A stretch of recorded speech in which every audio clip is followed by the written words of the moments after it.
Where does Mario go to do his grocery shopping? He goes to Mario Mart.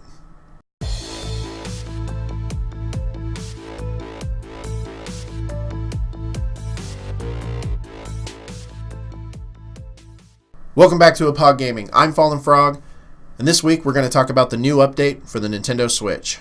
So last weekend's update brings the Nintendo Switch up to version 4.0. It's brought a lot of new features that people have been requesting and also a lot of features that Nintendo has been promising. So here's a breakdown of everything that was found in the new update.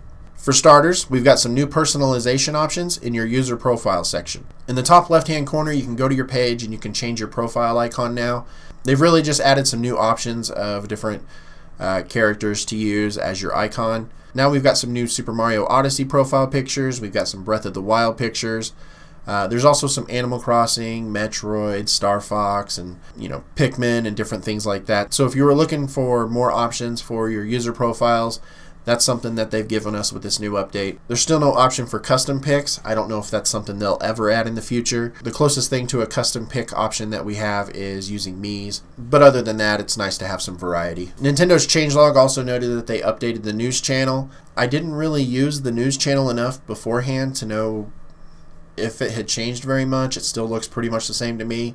I did notice that they put new content on there, so there is newer videos on there that you can watch. There are channels that you can follow as well, so you can choose to follow a channel and then you'll get different news posts and video clips in your news feed, and then you can go and customize this to see what games you specifically want to see. Also in the patch notes, it's mentioned that they've provided an update for local play. When you have two Switches that are doing local multiplayer games, if someone has a version of, let's say, Mario Kart and they're on the latest version of Mario Kart and they want to play with somebody who doesn't have the latest version, all local players will be matched with the player with the latest version's game when doing local play. So that's really cool. That's something I hadn't even thought about. If, I had my Switch out and about and I was going to play a game with someone, what if they don't have internet at home and I have the latest version of a game? Would we be able to connect? Would there be some issues there? Doesn't seem to be a problem now. All users are going to match the latest version of that game when playing in local play. So that's pretty cool.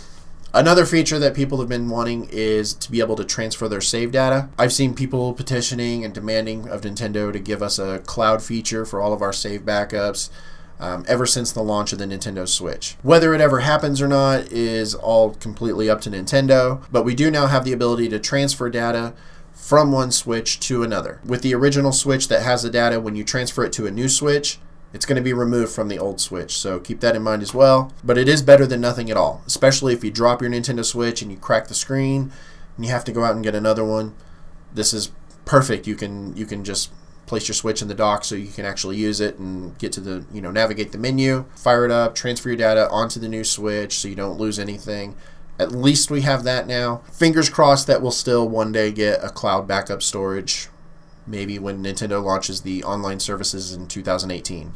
We'll see. Pre-purchasing and preloading are now available on the Nintendo eShop for certain games. So I imagine most AAA titles like your Super Mario Odysseys will have the preload function. You can just buy those from the eShop now. You can have it preloaded so that when the game finally launches right at midnight in your region, it's available to play.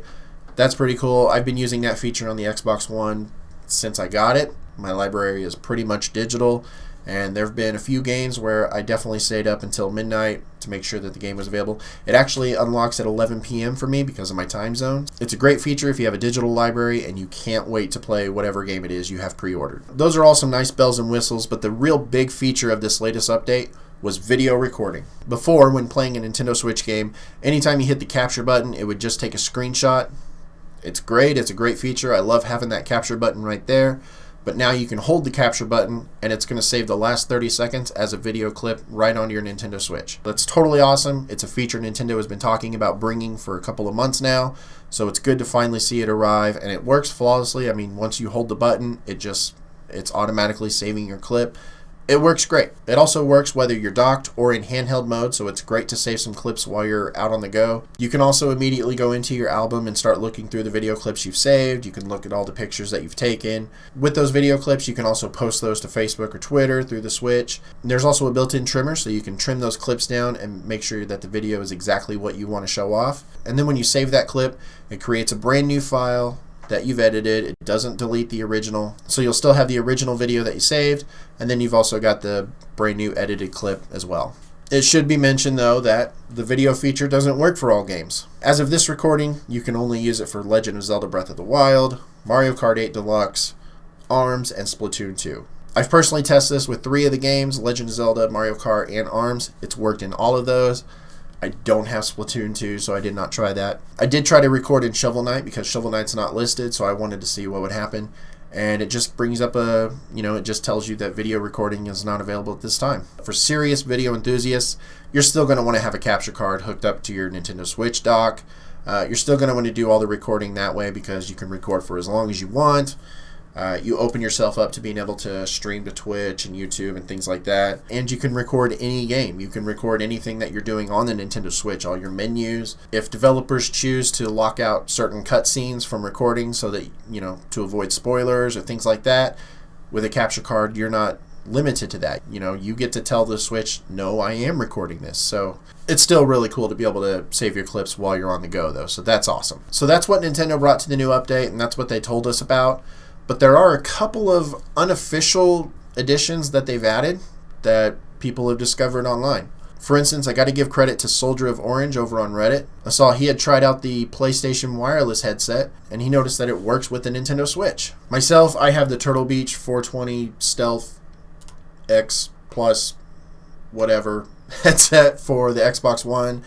I tried this out. I plugged in the dongle to the dock, and I got nothing. Other people have had some luck with some Logitech wireless headsets, but if you've got a PlayStation headset lying around, you can use it, I guess. And it seems you can also add a Gamecube controller adapter to the Switch, and it registers, it works. People are hooking up their Gamecube controllers, and they're actually able to use them on the Switch now. All in all, I'd say this is a really good update for the Switch. It added a lot of stuff that it's needed. It added some more customization options for user profiles. A way to transfer our data so that, if anything happens to our Switch, we're not out 900 hours of Breath of the Wild, The video sharing is pretty limited, but if you're out and about, if you're not at your, workstation, if you're not hooked up to your capture card, you can quickly just record that last 30 seconds. That's a nice little feature to have, so that's cool. As always, if you guys have any questions or comments, leave those down below. Also, don't forget to subscribe to Hauppauge. I do new videos for them each week, like last week, where I showed you how to hook a Nintendo Switch up to your Xbox One and play through that. If you want to see more of my stuff, you can click over there to the frog icon. I just did a Friends TV intro for my whole family. I do a new TV intro every year for my wife's birthday. So if you're interested, you can click over there. As always, thanks for watching the video today. We'll see you guys next week.